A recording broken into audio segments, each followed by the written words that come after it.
In an appearance on Sunday, according to an account by the Atlanta Journal-Constitution, Herschel Walker talked about how we don't need more trees. We need less trees. In fact, when criticizing the recent Inflation Reduction Act, Walker said this, quote, "They continue to try to fool you that they are helping you out, but they're not, because a lot of money, it's going to trees. Don't we have enough trees around here?" Trees. Okay. Now, look, this is a great example of not knowing the details of what you're talking about. Now, there's plenty of reasons to criticize the Inflation Reduction Act for the fact that it's probably not going to do anything about inflation, and it's barely a climate bill, and it's filled with massive corporate handouts. But there's some good things in it. Now, one of the things happens to be the thing that Herschel Walker is complaining about: trees. Now, there is a provision in the program that actually is designed to help something called tree equity. Now, what that means is basically planting more trees in urban areas. And there are numerous examples and studies on the positive effects of doing this. And let me read some of them. Benefits include the ability of trees to reduce greenhouse gases through carbon storage, decrease stormwater runoff through interception and absorption of rainwater, and mitigate the urban heat island effect through reductions in surface and air temperatures at a local scale. Tree canopies look good at reducing health stress associated with urban heat islands, which often happen to be hotter than surrounding neighborhoods. Now, in fact, scientists say urban heat islands can cause temperatures to be about 5 to 7 degrees warmer during the day and as much as 22 degrees warmer at night.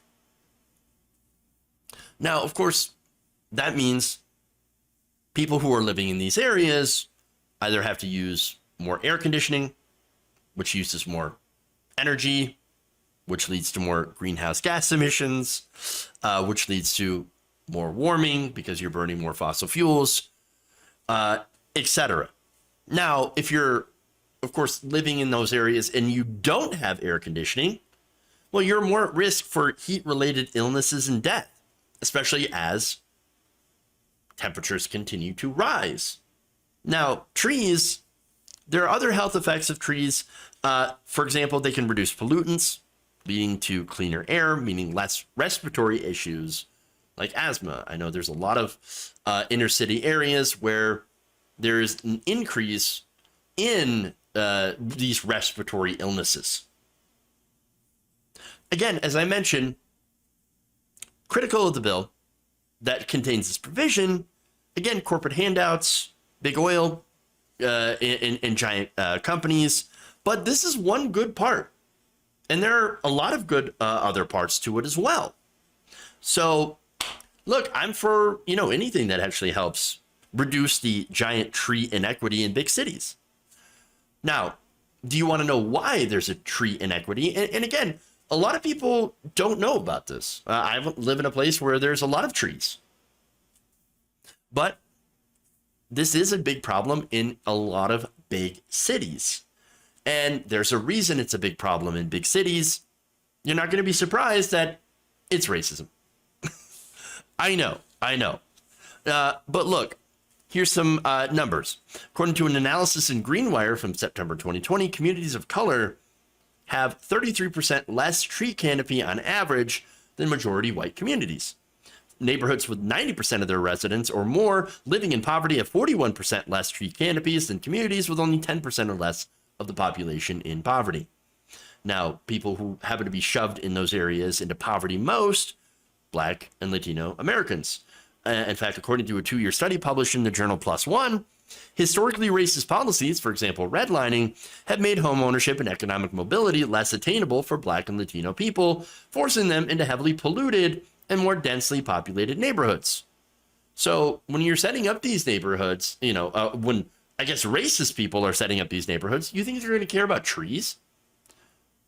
You think they're going to care about, oh no, we got to make sure these places not only look nice, but also have the health benefits of having trees? No, you're going to shove as many of these people in these areas as possible, usually next to the factories and the coal plants.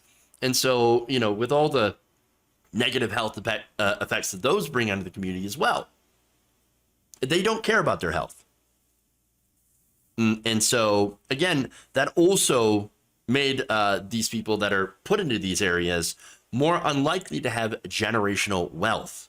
Again, you also have zoning laws that really make sure that people don't have affordable housing in any of the nicer areas. They're generally zoned for single family homes.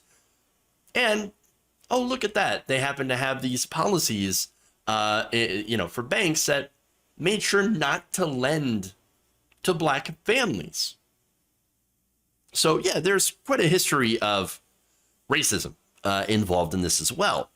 So now this bill is actually an attempt to reduce that in a way of making sure to actually have fair tree coverage. Again, we're talking about tree equity, right? Making sure to have those areas avoid those heat island effects and to have the benefits of, having trees in those areas, as well, of course, the, visual benefits as well. So that said, 92% overall of low-income blocks in the United States have less tree cover and hotter average temperatures than high-income blocks. And that is the big problem. So now that said, going back to Herschel Walker, when he says, oh, this bill, it ain't going to help you.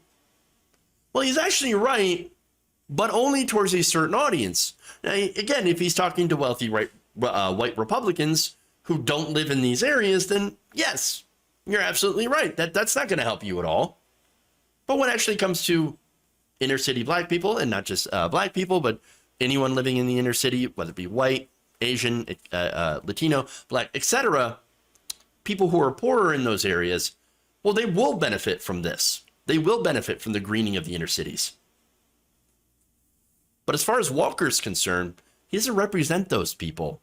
No, he represents the rich. And he has decided to completely leave the black community behind and work for what is right now the white nationalist party.